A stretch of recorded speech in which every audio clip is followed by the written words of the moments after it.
So for my chapter, I had wilderness first aid. All right, so the first thing that you're gonna want to think about before we even get into wilderness first aid is how you can prevent it. And the best ways to do that is pack according to what you're gonna be doing for the day. Anytime you're going out into the wilderness, you need to really think about what you're doing and ways you can be safe. And the number one thing is you should always bring a first aid kit, no matter what you're doing. If it's a family thing, if you're going fishing, you should always bring a first aid kit just so you have things ready, keep in the truck. You should also just think about how you're dressing. If you're gonna go into a hot environment, say you're going hiking in Colorado, make sure you dress accordingly. Don't be wearing sweatshirts or anything like that. Make sure you pack water, because when you're outside doing physical activity, the thing that's going to get you the most is being dehydrated. So bringing that water, ice is going to be really good. And another thing you can do is bring one of those frog togs, keep your neck a little bit colder. And in cold environments, you want to do the exact opposite. Say you're going hiking or whatever, make sure that you're wearing a coat, you're wearing gloves, you're covering your ears, and some things, if you're going to be staying the night, make sure you bring some wind cover, especially if you're going up in the mountains, because that could be really good for you. And also if you're doing things like recreational, like anytime you're out in the water, you should always have life jackets. And number one thing that could really help you in terms of like sports related injuries, if you're going hiking or running or biking, make sure you have the appropriate footwear so you're not getting shin splints and stuff like that. So that's just how you can prevent a little bit of this stuff that we're going to be talking about. So next we have CPR in the wilderness. And so it has a limited use in the wilderness just because you're out there by yourself and there's so many different things that can play into it. So we're going to talk about when not to do CPR. So if somebody has a massive head or chest injury, you do not want to do CPR just because, most of the time they won't be responsive. And again, you have to get permission and consent before you do it. If they have a severe loss of blood, you also do not want to do this.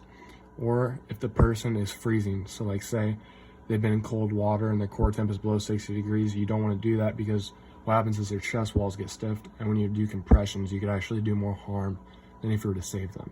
So if you see any of those signs, you probably should not do CPR. Actually, you should not do CPR. All right, time to stop CPR. If you're doing it in a remote location, the person comes back to life. The person doing CPR gets exhausted. So again, if you're in a remote location, you shouldn't do it until you get exhausted too and put both of you at risk. Or the person doing CPR is in danger. So like say there was, a rock hit somebody and, you're in a dangerous place and there's falling rocks, or you're at risk of an avalanche, you should not put yourself in danger to do this. Or if the person does not respond for a prolonged time. So stop CPR if you see those type of things. CPR for drowning. So no matter what you do, if you're by yourself, first you're going to get 5 sets of CPR before leaving to call 911 or to get an AED. That's the number one thing. If somebody's drowning and you're by yourself, give 5 sets of CPR right away. If somebody is with you, you should get the AED right away on site as soon as possible. So what happens sometimes is people choke on water a little bit. Most of it's absorbed by the body, but sometimes they do have a little bit in their throat. And do not try to remove the water with abdominal thrusts. You could really hurt somebody by doing this. If vomiting occurs, make sure you get them to their left side, open up that airway. And if they have, say that they're still unconscious, you need to clean that vomit out either with your hand or with a clean towel. And one thing about the AED is, drowning, there's going to be water around. Make sure when you're using that, you do not have water around you when you're hitting that button, or you will be electrocuted. So make sure that you're very aware of your surroundings and make sure that there's no water near you. All right, next we're going to be talking about dislocation. So this one's a big one. Say you're hiking and you fall down, dislocate your shoulder. Pretty much what it is so it's reduction, and what that is putting dislocated joint back in place. And the benefits of doing this is actually it takes away the swelling. So it doesn't take it away, but pretty much what you want to do is when you do it, you're getting it back in place, so later when it does swell up after the fact, it's a lot easier to do it right away than if you waited till the swelling goes. It relieves a lot of the pain, so if you're in a remote area and you do it right away, you know, the walk back won't be as bad as walking back with a dislocated shoulder. And also stabilizes the joint, so it's really good. Keeps the shoulder healthy, or any joint that you're doing. But I will say one thing that you need to do about this is get consent and have proof of consent. Because say somebody has a dislocated finger and you think that it's a dislocated finger, so you got to pop that thing right back in, and what it actually is, it's a fracture and it's broken.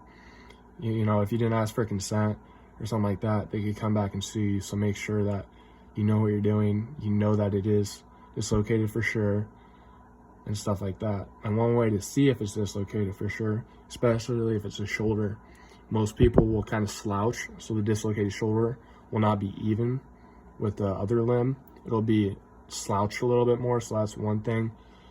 And you just kind of have to go off your best guess and get, if the person is responsive, you need to get what they think too, get their consent.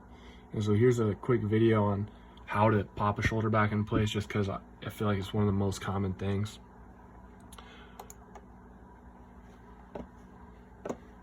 Now I'm going to demonstrate the Coppes method. When the patient presents with a dislocated shoulder, they'll usually either be holding the affected arm slumped to the side, or supporting the affected arm with the unaffected limb. It's important before we start any of these maneuvers to remember that we need to do things nice and slowly and gently, relax the patient, take things very slowly, don't pull, and remember the scapular position. So during and at the start of the maneuvers, it's important to get the patient in a good position. Our first action is positioning. So we get the patient to shrug the shoulders up. Now, we're going to support the arm and move it into the starting position. Starting position is with the humerus adducted or into the body, the elbow flexed, and the arm in a neutral position. The first maneuver is to externally rotate the humerus until resistance is felt. The second maneuver is to move the upper arm anteriorly, keeping the body nice and still. And the final maneuver is to internally rotate the arm.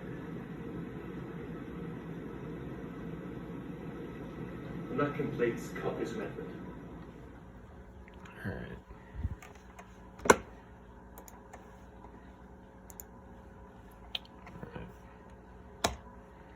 Alright, so the next one is spinal injuries.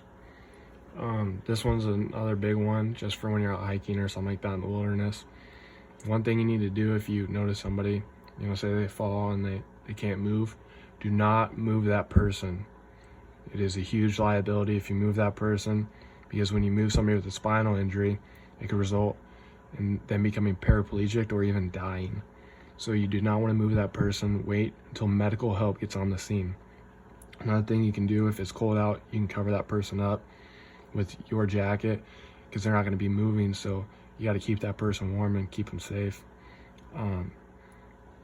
One thing you can do too is, if they're reliable and you're in a dangerous position, so a reliable person is an alert person of their surroundings, they're not intoxicated on alcohol or drugs, and they're calm and realize what's going on. If they're reliable and they think that they can move on their own, you can let them if you are in danger.